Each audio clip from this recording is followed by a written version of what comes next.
সবাইকে জানাই শুভ সকাল। আমার আরেকটি ভিডিওতে জানাই আপনাদেরকে ওয়েলকাম। আজকের ভিডিওটি হলো স্কুল থেকে যাওয়ার পথে।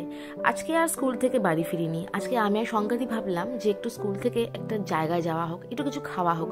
তো চলে এলাম সাউথ সিটির উল্টো দিকে যে লেদারল্যান্ড শোরুমটা আছে তার পাশ থেকে যে একটা গলি ঢুকে গেছে, সেই গলি থেকে কিছুটা গিয়ে ডান হাতে বেঁকলেই পেয়ে যাবো হলো আবার বৈঠক। এই যে আমরা যাওয়া শুরু করলাম এবং যেতে যেতে নানান ধরনের গল্প শুরু হলো আমাদের মধ্যে।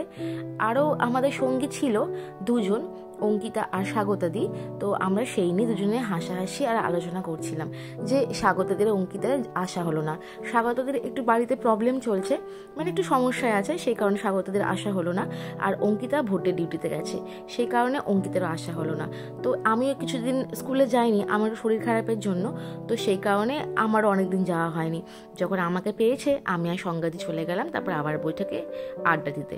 এই যে পৌঁছে গেলাম আবার বৈঠকে। এটা যোধপুর পার্কে। এই ডান দিক ধরে রাস্তাতে গেলে সেলিমপুরের যে মেন রাস্তাটা, আর বাঁ দিক গেলে হলো যোধপুর পার্ক, যে পুরো একদম কলোনি এরিয়াটা বা যে রাস্তাটা সেটা। এই যে ক্যালকাটা 64-এর উল্টো দিকেই হলো আবার বৈঠক। এটা অনেক পুরোনো দিনের রেস্টুরেন্ট, মানে অনেক পুরনো। আসলে এটার সাথে ইন্ট্রোডিউস করিয়েছিল হলো অঙ্কিতাই। তো অঙ্কিতা নিজেই আজকে আসেনি, যাই হোক অন্যদিন আসা যাবে। অনেকবারই আমরা একসাথে এসছি, আজকে আমি আর সংগাদি এলাম যেহেতু কেউ নেই। তো এইটা হলো আমাদের ফেভারিট কর্নার, জাস্ট ফাঁকা পেয়ে গেছি। আর সংগাদি বলছে দাঁড়া মাস্ক খুলে নি তারপর ফটো তুলিস। আমি কি আর অপেক্ষায় থাকি সেটার। আর মেনু কার্ড খোলা হলো, দেখা হচ্ছে কি খাওয়া হবে না হবে। তো এই আবার বৈঠকটা হলো একটা সুন্দর একটা জায়গা বা সুন্দর রেস্টুরেন্ট, যেখানে বসে আপনি একটু আড্ডা দিতেও পারবেন। এখানে চা, রটি, নানান ধরনের চা, নানান ধরনের কফি, নানান ধরনের খাবার, ব্রেকফাস্ট থেকে শুরু করে লাঞ্চ ডিনার সবই পাওয়া যায়, আর বেশ আয়ত্তের মধ্যেও। তো আমি আর সংগাতি সেটাই ঠিক করছিলাম যে কি খাওয়া যায়। যেহেতু স্কুলে কিছু খাইনি, প্রচণ্ড পরিমাণে খিদে পেয়ে গেছিলো। তা আমি ভাবলাম ক্যাপিচিনোই নেব। তো ক্যাপিচিনোর জন্য আমি হাত রাখলাম, তখন সংগাদিকে বলছিলাম যে সংগাদি কি খাবে। সংগাদি মেনুর পাতা উল্টাচ্ছিল আর ডিসাইড করতে পারছিল না যে কি খাবে। যাই হোক না কেন, ক্যাপুচিনো আমরা ঠিক করলাম দুজনে মিলে খাবো বলে। তো আপাতত তো সেটাই ঠিক হলো। আর সেই আলোচনা যেটা করছিলাম সেটা, যে আবার বৈঠকটা বেশ সুন্দর এলাকায় আছে, মানে একদম মানে যাতায়াতের ব্যবস্থা খুব সুবিধা। যাদবপুর থানা থেকেও আসা যায়, বা সেলিমপুরের উল্টো দিকে রাস্তাটা দিয়ে ঢোকা যায়, বা সাউথ সিটির সামনে নামলে সেখান থেকেও আসা যায়। আর এই যে খাবার হিসেবে আমরা নিলাম হলো গ্রিলড চিকেন, কিছু ভেজিস থাকবে আর চিজ লোডেড। তারপর আমি কিছু নিজের ফটো তুললাম। ভিডিও সেশন শুরু হলো এখানে।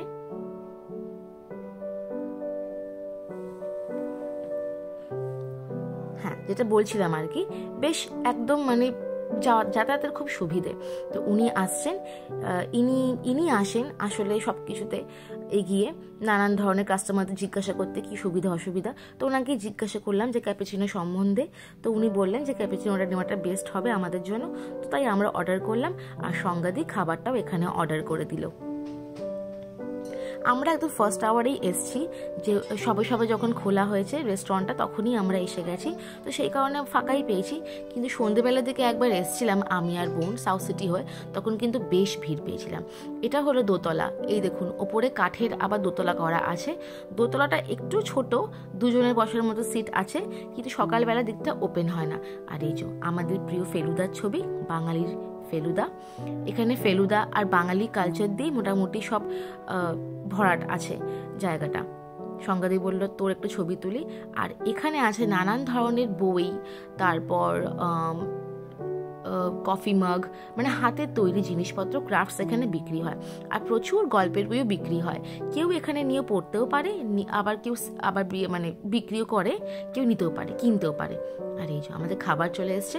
কফিটা একটু পরে দিতে বলেছি, খাবারটাকে মুখে নিয়ে নি, কারণ ওই যে বললাম স্কুলে কিচ্ছু খাইনি, এত জোর খিদে পেয়েছে। আর দেখুন মানে জিভে একদম জল চলে আসছে। আর সব থেকে বাচ্চা মেয়েটা হাতে ধরে কি খুশি খাবারটা। শুরু করা যাক, আর থাকতে পারছি না।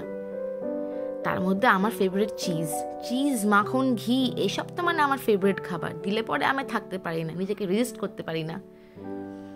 সাথে একটা কিছু মনে ব্রেড দিয়েছে, ব্রেড মতো, আর কিছু ভেজিসগুলো বেশ ভালো, বাটারে টস করা। আর এই দেখুন মোজারেলা চিজ তো বেশ ভালো লাগে, কিন্তু এই চিজের খাবারটা এই তুলতে বেশ বড্ড কষ্টকর, একেবারে হাতে আসে না। যাই হোক আমাদের কফি চলে এলো। এটা দেখেই তো মানে অর্ধেক প্রাণ ভরে গেল আর ক্লান্তিও চলে গেল। সব একা খাবে সংগাদি? হ্যাঁ পারবে। রাত্রি শুরু কর, নাহলে আমি শেষ করবই করবো, মানে শেষ হয়ে যাবে, আমার করার দরকার নেই। আমার খুব খারাপ ব্যাপার আছে, যখন শুরু করি তখন আর নিজেকে রেজিস্ট করতে পারি না। একটু ওয়াশরুম গেছিলাম, তাই ওয়াশরুম থেকে আসার পথে এবার বেরিয়েও যাব, তাই আসার পথে একটু ছবিগুলো তুললাম আপনাদের জন্য, কি কি পাওয়া যায় না পাওয়া যায় এবং কি কি গল্পের সম্ভার মানে গল্পের বইয়ের সম্ভার রাখা আছে তা দেখানোর জন্য। এই দেখুন বেশ ভালো ল্যাম্প, কফি মাগ, নানান ধরনের বই, রবীন্দ্রনাথ থেকে শুরু করে শরৎচন্দ্র, বিভূতিভূষণ, আরও নানান যে সাম্প্রতিককালে যে লেখকের লেখিকার যে বইগুলো আছে সবই এখানে আছে। অনেকে দেখিয়েছি বইগুলো নিয়ে একটু পাতা উল্টায়, কফি খায়, এক চুমুক করে কফি খায় আর পাতা উল্টায়। আর এখানে হলো কাউন্টার টেবিলটা, এই যে আবার বৈঠক লেখা, উপরে ঝাড়বাতি ঝুলছে, বেশ সুন্দর, ছোট্টর মধ্যে বেশ সাজানো গোছানো। আর খাবার নিয়ে তো কোনো কথাই হবে না।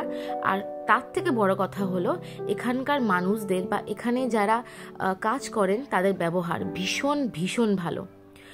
আমরা যখন প্রত্যেকবার আসি বা যখন গরমকালে আসি তখন আমরা কোল্ড কফি খাই। কোল্ড কফি এখানে অসাধারণ খেতে, জাস্ট অসাধারণ। যেমন হট কফিটা বা ক্যাপুচিনোটা যেমন খুব ভালো খেতে হয়, কোল্ড কফিটা আরও সুন্দর খেতে। এই যে আসার পথে এখানে একটা গাড়ির মতো সোফা করা আছে, খুব বিখ্যাত এই সোফাটা, সবাই সেখানে ফটো তোলে। তো এই ফটো তুললাম, ভাবলাম এখানেই ভিডিওটা শেষ করব। কিন্তু যখন বেরালাম তখন দেখি আমার একটা ফেভারিট ফুল মর্নিং গ্লোরি। তো আমি জানি না এখানে কার বাগান, আমি ঢুকে পড়েছি, যদি খেদিয়ে বার করে তো আর কিছু করার নেই। তো আমি মালিককে খুঁজছিলাম, এই বাড়ির মালিককে, বাগানটার মালিককে, যে একটুখানি গাছটা বা চারা গাছটা নেবো বা কোনো বীজ থাকলে নেবো, তো পাওয়া গেল না। যাই হোক, এখানেই শেষ করলাম, টাটা।